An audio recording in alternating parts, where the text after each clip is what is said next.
Halo sobat sekalian, selamat datang di channel ini. Sebelumnya kita sudah mereview chapter 371, di mana pada chapter tersebut memperlihatkan kita bagaimana usaha Mezo sedang berupaya menyadarkan para mutan. Namun usaha Mezo tidak semudah itu ternyata. Selain itu, banyak hal yang perlu dibahas lebih detail lagi sepertinya, sebab terjadi sesuatu pada Koda yang ternyata perlu pembahasan lebih lanjut. So untuk itu di konten kali ini akan kita bahas detailnya. Tapi sebelum lanjut, subscribe channel ini biar admin makin semangat buat kontennya. Dan mari kita mulai. Spinner harus dikalahkan. Di chapter ini kita disajikan dengan pertarungan Mezo versus Spinner yang sangat apik, di mana Mezo dengan quirk mutannya mencoba untuk melawan Spinner yang memiliki kurang lebih 2 quirk baru saat ini, sehingga Spinner jelas adalah lawan yang cukup mustahil untuk dikalahkan. Tapi jika saja Mezo berhasil mengalahkan Spinner, maka dapat dipastikan efeknya bakal berdampak kepada demonstran. Lantas mengapa demikian? Jadi pada dasarnya Spinner di sini tak memiliki kesadaran dan kewarasan akibat dicekoki quirk yang tak cocok pada tubuhnya, sehingga Spinner di sini sebenarnya ya gak bisa dijadiin pemimpin cuy. Tapi karena Spinner posisinya lebih dominan dengan quirk yang membuat dia menjadi raksasa, sehingga Spinner dianggap mampu memimpin para mutan yang notabene hanya ikut-ikutan untuk jadi demonstran. Alhasil para demonstran dari golongan mutan ini juga sebenarnya bisa saja dibubarkan dengan mudah karena pemimpin mereka yang sebenarnya sangat rapuh, di mana Spinner hanya menjalankan tugas dari All For One untuk merebut Kurogiri. Sedangkan para demonstran ini bisa dibilang memiliki ideologi yang cukup rapuh juga. Jadi sekalinya Spinner kalah nantinya, maka para mutan ini akan mudah dikendalikan. Dan itulah tugas Mezo saat ini, yakni harus mengalahkan Spinner supaya yang lainnya juga menyerah. Tapi jalan Mezo untuk mengalahkan Spinner jadi cukup sulit, sebab ada Nishi Kamarudin yang bentuknya kayak semut yang selalu memprovokasi para mutan untuk terus maju dengan cara membenarkan apa yang dikatakan oleh Spinner. Jadi gimana ya, sebenarnya Spinner ini saya anggap agak tolol sih, tapi dia seakan didongkrak sama si Kamarudin yang jago berorasi. Jadinya usaha pahlawan makin sulit karena hadirnya si Kamarudin. By the way, maafkan saya bila kalian yang menonton ini namanya atau nama bapaknya juga Kamarudin. Ini spontan sih sebenarnya, dan ini salah Bang Hori. Siapa suruh gak namain di petinggi Paranormal Liberation. 2 quirk tambahan. Dalam menunjukkan aksinya, All For One memberi Spinner 2 quirk baru, yakni quirk durabilitas dan skill armor atau armor sisik. Kita bahas kedua quirk ini di sini. Jadi yang pertama adalah durabilitas. Quirk ini adalah quirk yang membuat Spinner dapat menjadi raksasa, yang artinya quirk ini memiliki kemampuan untuk gigantifikasi.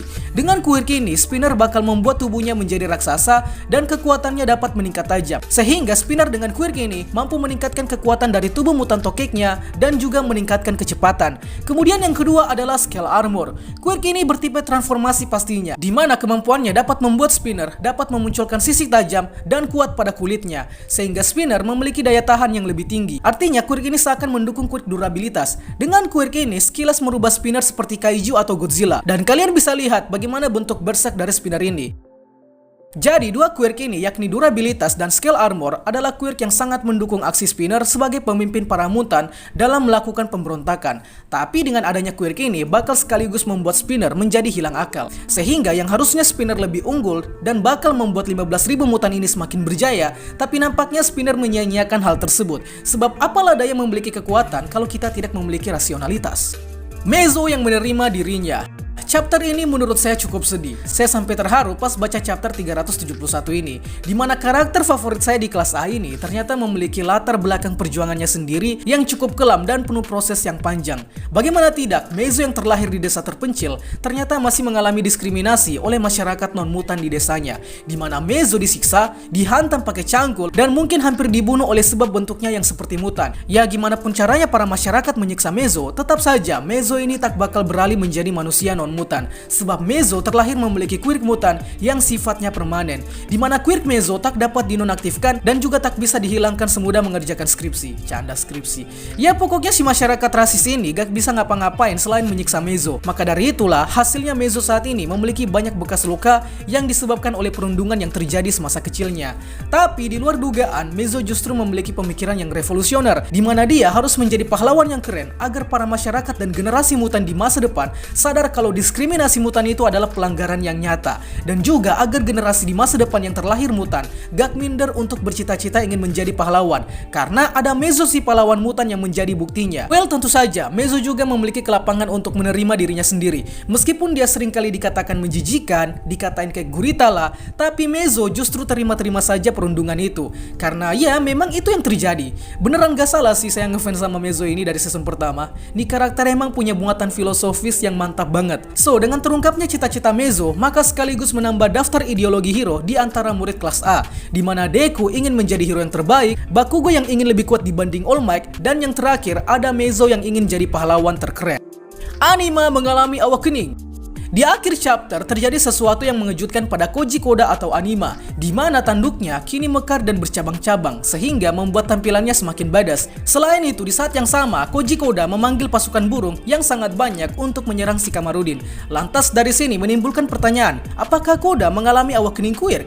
Sebenarnya untuk hal ini sudah dijawab di chapter 372, di mana menjelaskan bahwa Koda mengalami semacam peningkatan kemampuan untuk dapat memanggil hewan-hewan dengan jarak yang sangat jauh dan dengan jumlah yang sangat banyak, sehingga apa yang terjadi pada Koda di chapter ini bisa saja adalah sebuah peningkatan quirk sama seperti quirk-quirk yang lainnya.